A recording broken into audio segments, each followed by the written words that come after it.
How's practice That's this it? week? Okay. It was a great week. Yeah, a really good week of practice, especially today. It was a beautiful day for one, but the guys had really good energy, executed well. You can tell they're ready to play. Coach, showing the explosive play by Concepcion to then be finished off by the 20-yard touchdown pass to Gray by Armstrong. How important was that drive as far as setting the tone in that game against Wake Forest?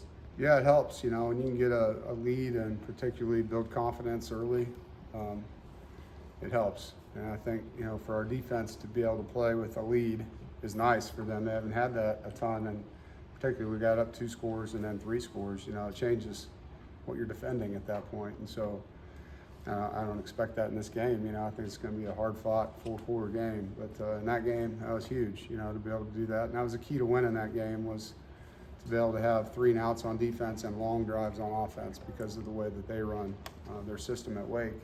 This is a different opponent. So obviously, 2 teams that really, really tough on the line of scrimmage. I think it's evenly matched.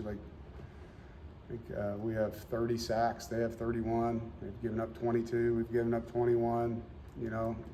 Yards per carry, our defensive rushing stats against theirs. It's going to be a old-fashioned football game, man. I'm excited about it. And both teams are coming playing really well too. Yeah. They're peaking right now. Yeah, they've played well. Played really well last week, against Boston College. So, and it's senior day, and their crowd's going to be awesome. So it's going to be a great environment. Our team's excited about it. Dave, what is a big, by my count, your defense has only in ACC games given up 9 touchdowns all year.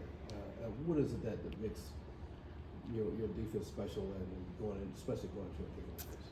Well, it's our defense, and I think Tony does a great job. Coach Gibson with the guys, his position coaches do a great job for him. We play 11-man football over there. Those guys play hard for each other. They execute, they understand. He does a great job, I think, of building off of looks and disguising things and showing things from one side, coming from another, and then bailing out and changing calls when he needs to. And, we've been in this system now for 3 years, and I think there's a lot of reps banked too, which helps, But they are playing really well, and 2 more weeks here in the regular season. Love to see them finish it.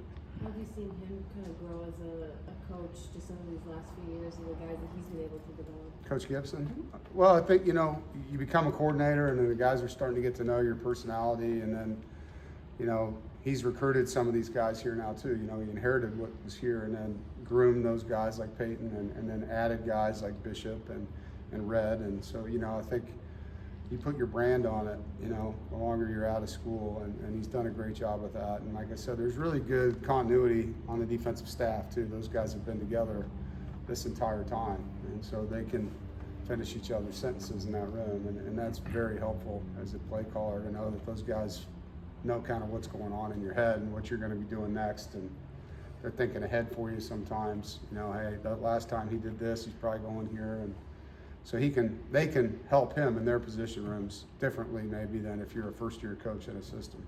Speaking of Payton, recently named as semifinalist for the Nagurski. Just how much pride do you have in him and just what he's accomplished here? Yeah, everything that he's listed on, he has earned, and you can see the stats don't lie. And thankful, Annabelle and our marketing team have done a great job telling his story and getting all that out there. Definitely, people know who he is now, and what he's done isn't just the best that you've seen at NC State. His numbers are better than anyone's in the country. So this is a national player that's played against really good talent this season. We've played against a bunch of top-ranked teams, and he's played really well against Notre Dame, played really well against Louisville.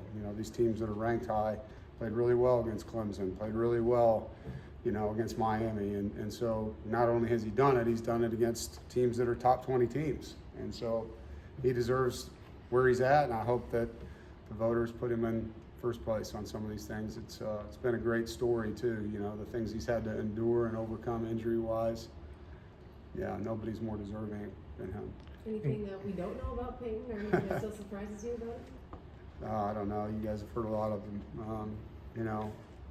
I think probably the biggest thing that I've seen change is just how he leads, and I don't know if he's talked about this or not, but his biggest fear was public speaking. It scared him to death, and now he's very good at it. So he's grown a lot in that area of his life as well, and that comes through confidence and repetition. Coach, yesterday we got a chance to talk to Joe Shimko Yeah. and some of the work he does with Gigi's Playhouse. What does it mean to you to have a player on your team that giving back means so much to? Yeah, I mean, they fundraised a lot of money for Gigi's, and for a college age person, you're talking 30,000, 35,000.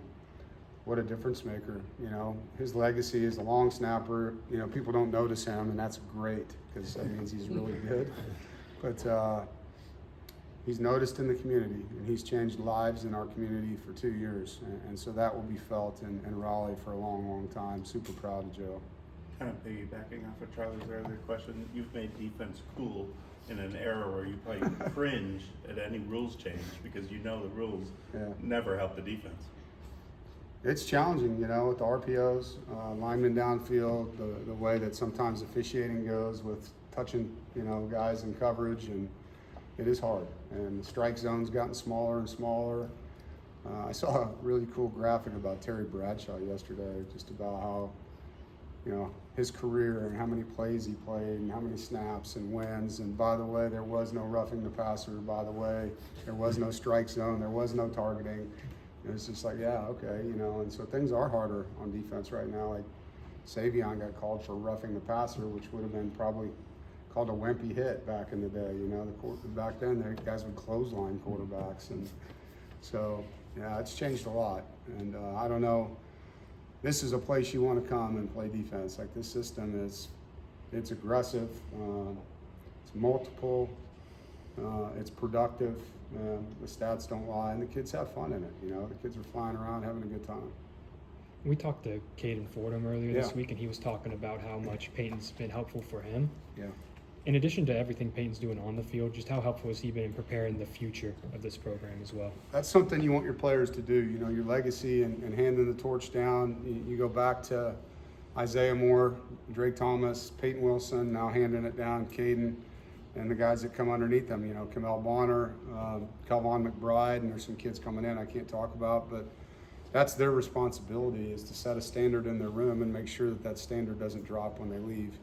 We had that for a long time in the receiver room, you know, and that's something I want to get back. You know, when we had Steph Lewis handing that thing down, Jacoby Myers, Kelvin Harmon, you know, Emeka Emezi, Devin Carter, you know, and so that standard of what that room should be, and in each year you want that thing to go down to the next guy, and then that guy has to hold up his end of the bargain.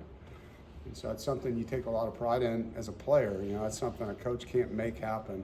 Players have to really make that happen in the rooms. And so, yeah, in the linebacker room, that's happening. I know our defensive line is doing a good job of that right now as well, and you can see that.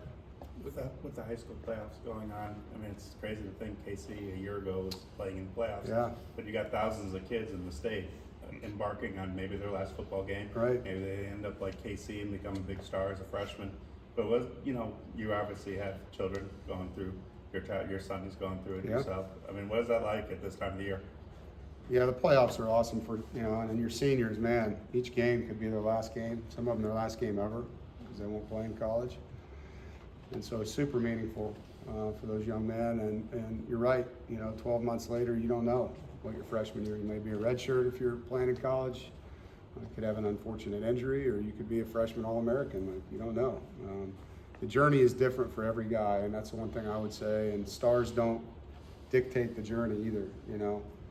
There's 2-star kids that play really early. There's 5-star kids that don't, and vice versa. And sometimes people get caught up in these rankings.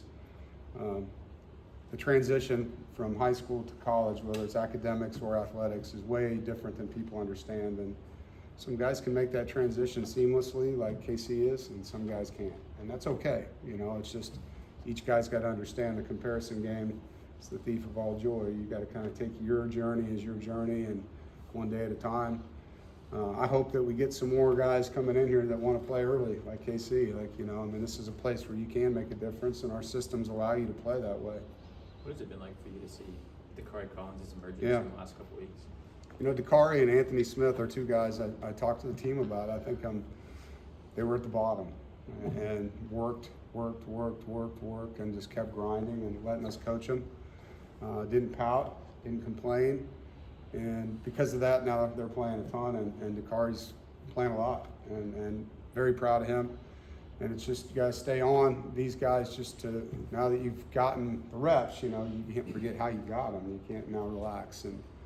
And so it's a great story, of a guy that transferred in and expected things to be a certain way and quickly found out, now I got to earn it here. And to his credit, he's dug in and he's taken a bunch of criticism, constructively from us, demanding, holding him to a standard we felt like he could live up to, and he is now. And so he's benefiting, and so are we, from that partnership.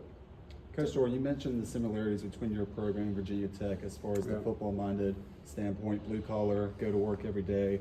How excited are you for your team to go into what's going to be another great atmosphere with it being their senior day and pick up one last road win in the ACC?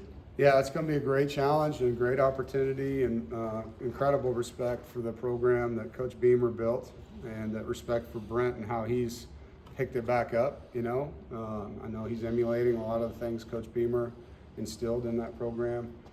As a young coach, watching what Coach Beamer did on special teams in college football, he was a groundbreaking coach when it came to how he attacked people in that area. And I've always been somebody that loves attacking the punt team, the rushing punts and attacking punters. And so he was a coach in my life that, even though he didn't know this, I was like, wow, look at what this guy's doing in football on special teams. He's changing the game. And so studied a lot of Virginia Tech film as a young coach, have great respect for them. And then watching their offense go from, pretty old school, and then Michael Vick, like changes college football and offense in a way with what he did. And so it's a program that I have great respect for.